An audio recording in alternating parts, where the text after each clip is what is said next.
Saudara, apakah saudara pernah merasakan hilangnya kehadiran Allah dalam hidup? Apa saja yang dapat menghilangkan kehadiran Allah dalam kehidupan saudara? Bila mana saudara kehilangan hadirat Allah, maka saudara sebenarnya kehilangan arah dan tujuan hidup saudara, dan bahkan berkat-berkat dari Allah saudara tidak dapatkan. Karena kehilangan hadirat itu terjadi oleh karena saudara menjadi tumpul kepada teguran firman Tuhan dan tidak bisa membedakan mana yang benar dan yang salah. Serta saudara mengandalkan simbol-simbol rohani sebagai formalitas dalam kehidupan saudara. Mari kita tunduk kepala dan kita bersatu dalam doa. Bapa dalam kerajaan sorga, kami bersyukur kepadamu Tuhan. Pada kesempatan ini kami mau mempelajari akan firman. Kami mau mempelajari akan kehadiran Tuhan dalam kehidupan kami. Oleh karena itu hadirlah ya Tuhan dalam ibadah kami ini, dalam pelajaran firman Tuhan. Sehingga akhirnya kami memiliki arah kehidupan kami. Berfirmanlah ya Tuhan, kami siap mendengar. Dalam nama Yesus kami berdoa. Amin.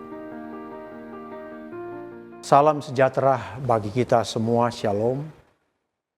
Kita bersyukur kepada Tuhan untuk kesempatan yang Tuhan boleh berikan, di mana kita boleh datang beribadah untuk mempelajari akan firman Tuhan.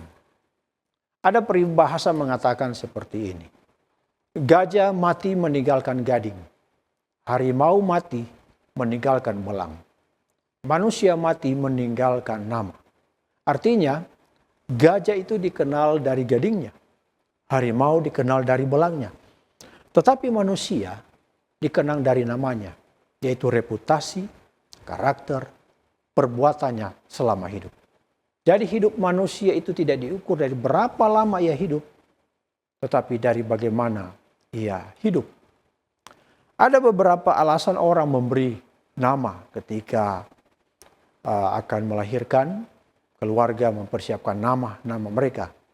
Nama diberikan oleh karena alasan identitas pribadi, ada mengandung harapan dan doa, ada menunjukkan iman dan hubungan dengan Tuhan.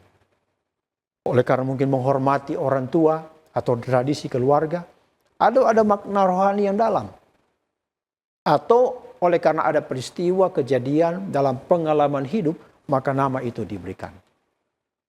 Pada kesempatan ini firman Tuhan saya ingin bacakan di dalam kitab 1 Samuel 4 ayat yang ke-21 berkata, ia menamai anak itu Ikabod, katanya, telah lenyap kemuliaan dari Israel, karena tabut Allah sudah dirampas dan karena mertuanya dan suaminya.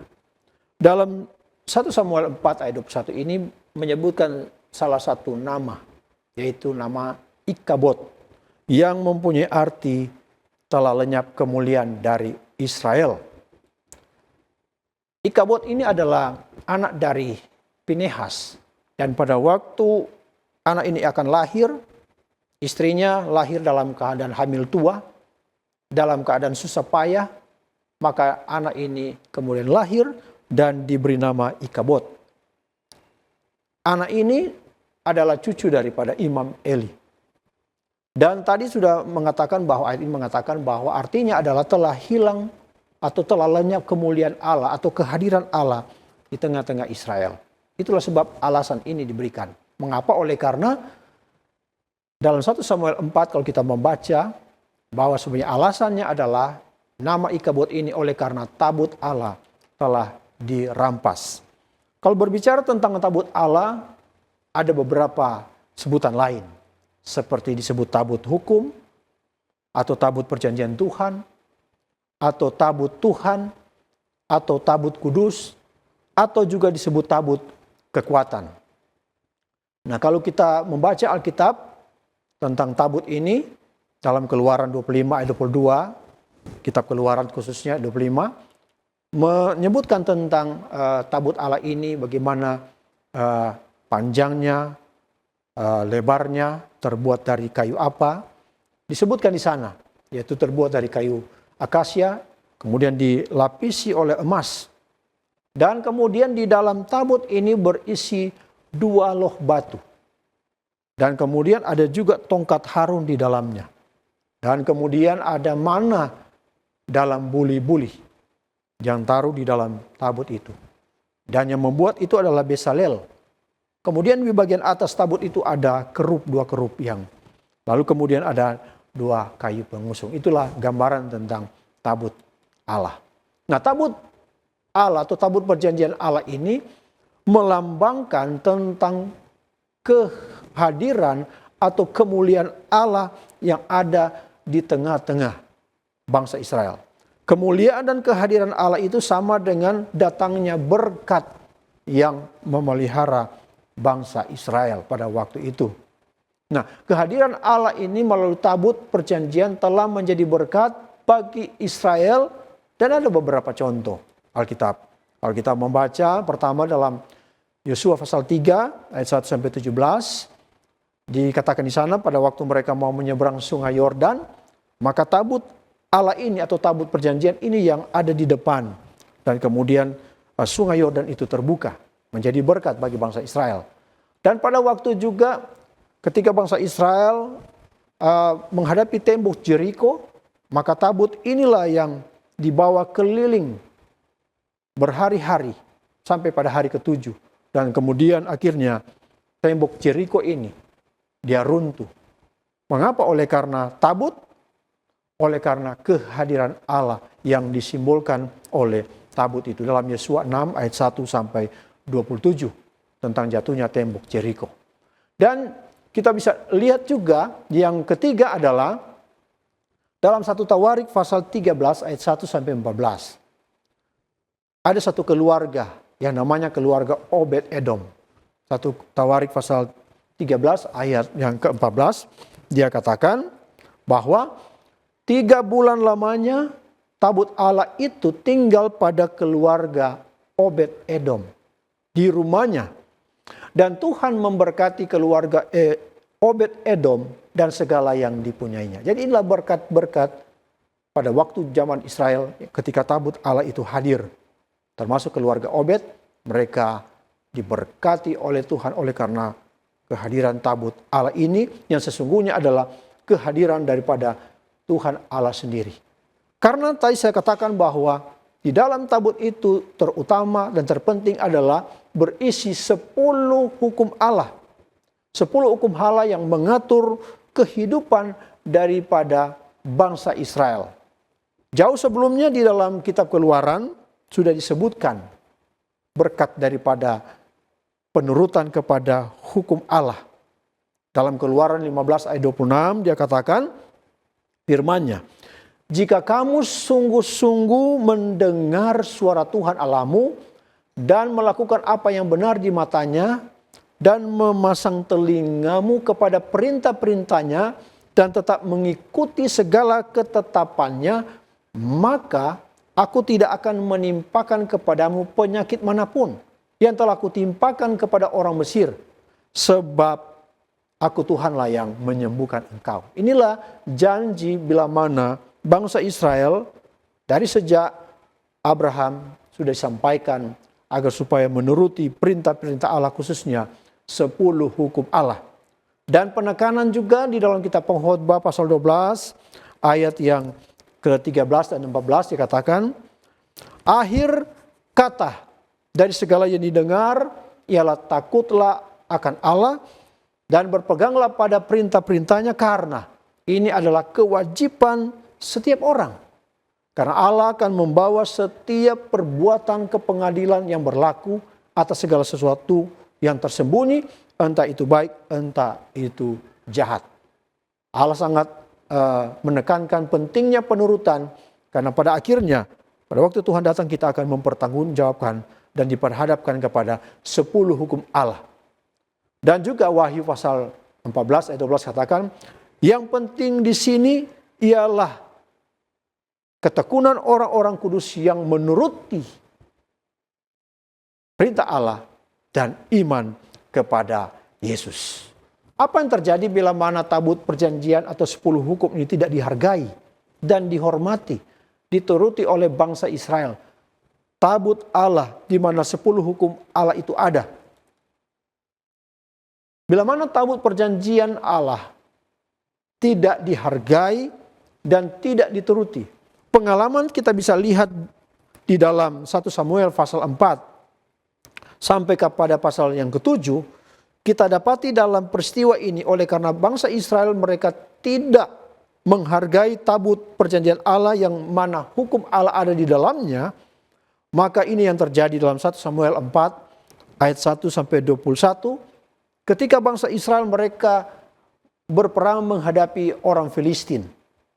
Lalu kemudian mereka dipukul kalah oleh orang Filistin. 2 kali mereka berperang. Yang pertama mereka tewas 4.000 orang. Setelah itu lagi mereka coba berperang. Lalu kemudian mereka kalah dan 30.000 orang tewas. Termasuk di dalamnya adalah Hofni dan Pinehas, anak daripada Imam Eli. Dan ketika berita tentang kematian daripada Hofni dan Pinehas, maka tiba-tiba Elia terkejut dan kemudian dia mati pada waktu itu. Lalu kemudian dalam kisah ini kalau kita baca dalam ayat 21 menyebutkan tentang kelahiran daripada Ikabod ini adalah itu sebagai satu peringatan bahwa oleh karena bangsa Israel mereka tidak memperhatikan akan kehadiran Allah melalui tabut perjanjian. Sehingga bencana menimpa mereka. Mereka tidak hargai akan kehadiran Allah. Hadirat Allah itu hanya formalitas bagi mereka melalui tabut perjanjian. Mereka bawa tabut perjanjian itu hanya sebagai formalitas. Bukan mereka menerima oleh karena di dalamnya ada 10 hukum Allah. Lalu mereka menurutnya. Rupanya orang-orang Filistin juga melihat bahwa tabut ini rupanya memiliki kekuatan magic bagi mereka. Lalu kemudian mereka curi ini, tabut perjanjian. Tetapi pada waktu mereka curi tabut perjanjian ini, lalu kemudian bencana menimpa orang-orang Filistin ini. Lalu kemudian mereka akhirnya katakan harus singkirkan tabut perjanjian ini dari tempat mereka. Karena membawa bencana. Mengapa? Oleh karena mereka tidak tahu fungsi itu. Yang sebenarnya adalah lambang kehadiran Allah. Dan itu yang mereka curi daripada bangsa Israel. Yang sementara bangsa Israel tidak menghargai. Dan akhirnya dalam perjalanan kehidupan orang-orang Filistin juga dan termasuk bangsa Israel, mereka mengeluh bertahun-tahun oleh karena bencana yang mereka alami. Mengapa? Karena mereka tidak menghargai kehadiran Allah. Sebabnya 1 Samuel 4 ayat 21, ia menamai anak itu Ikabod, katanya, telah lenyap kemuliaan Allah dari Israel, karena tabut Allah sudah dirampas dan karena mertua dan suaminya. Apa yang merampas kehidupan saudara dalam hidup ini? Kadang-kadang kemuliaan Allah dan kehadiran Allah hilang oleh karena ada yang merampas hidup kita. Tanda-tanda Ikabod atau tanda-tanda hilang kehadiran Allah. Hilangnya rasa hormat kepada Tuhan. Seperti keluarga Imam Eli. Anak-anaknya hidup sembarangan. Tidak benar di hadapan Tuhan. Kalau kita baca dalam 1 Samuel pasal 2 ayat 12. Ibadah mereka menjadi ibadah formalitas, bukan satu perjumpaan. Ingin bertemu dengan Tuhan. Dalam kehidupan kita pun demikian. Kita mungkin beribadah dari waktu ke waktu, dari minggu ke minggu. Tetapi itu cuma formalitas. Bukan satu perjumpaan, pertemuan antara saya sebagai orang berdosa bersama dengan Tuhan di dalam Ka'bahnya. Dosa dianggap biasa. Tidak ada lagi perdebatan yang sungguh-sungguh. Itu tanda-tanda Ikabod. Hilang kemuliaan Allah. Hati menjadi tumpul terhadap teguran firman Tuhan. Tidak peka lagi terhadap teguran firman Tuhan. Mengandalkan simbol. Bukan Tuhan bangsa Israel membawa tabut perjanjian ke medan perang seolah itu jimat. 1 Samuel 4 ayat 3. Mereka bawa tabut perjanjian sebagai jimat mereka. Tapi bukan itu sebenarnya maksud Tuhan. Harus tunjukkan bahwa Allah beserta mereka. Bahwa Allah hadir bagi mereka. Mereka lebih percaya alat rohani daripada Tuhan sendiri. Kehilangan hadirat dan kuasa Tuhan Israel. Akhirnya mereka kalah. Oleh karena tabut Allah telah dirampas. Hilang kemuliaan Allah di tengah-tengah kehidupan bangsa Israel. secara rohani. Kadang kita berdoa terasa kering. Firman itu tidak menyentuh hati oleh karena kita beribadah. Tidak merasakan kehadiran Allah. Tidak sungguh-sungguh. Kepemimpinan rohani yang lemah Imam Eli. Dia tahu bahwa anak-anaknya telah berdosa. Tetapi dia tidak tegas. Hilang kehadiran Allah. Tidak ada ketegasan dalam menjaga kekudusan Ka'bah pada waktu itu. Tidak peka terhadap suara Tuhan.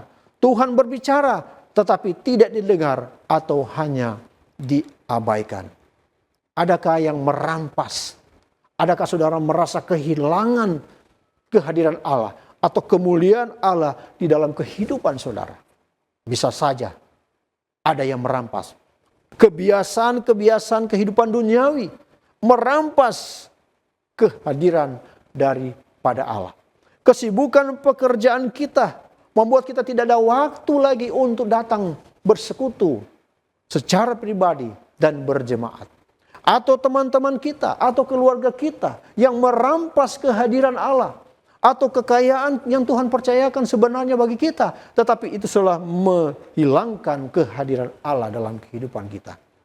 Menyebabkan kita tidak menurut dan menjadi kebal kepada hukum Allah. Saudaraku yang kekasih di dalam Tuhan. Menjadi pertanyaan bagi saudara dan saya. Adakah yang bisa merampas kemuliaan dan kehadiran Allah di dalam kehidupan saudara? Bisa saja kebiasaan atau keinginan duniawi yang merampas akan kehadiran Allah. Bisa kehidupan pekerjaan kita, kesibukan pekerjaan kita. Kita tidak ada waktu lagi untuk datang bersekutu bersama dengan Tuhan secara pribadi atau secara berjemaat. Atau teman-teman kita, atau tetangga kita yang kemudian merampas hubungan kita, kehadiran Allah, ataupun kekayaan yang kita miliki telah merampas kehadiran Allah dalam kehidupan kita, menyebabkan akhirnya kita kehilangan akan kehadiran Allah. Bagaimana supaya saudara tidak kehilangan akan kehadiran Allah? Bagaimana supaya ikabot tidak terjadi dalam kehidupan kita? Kita perlu menjaga hubungan pribadi kita dengan Tuhan.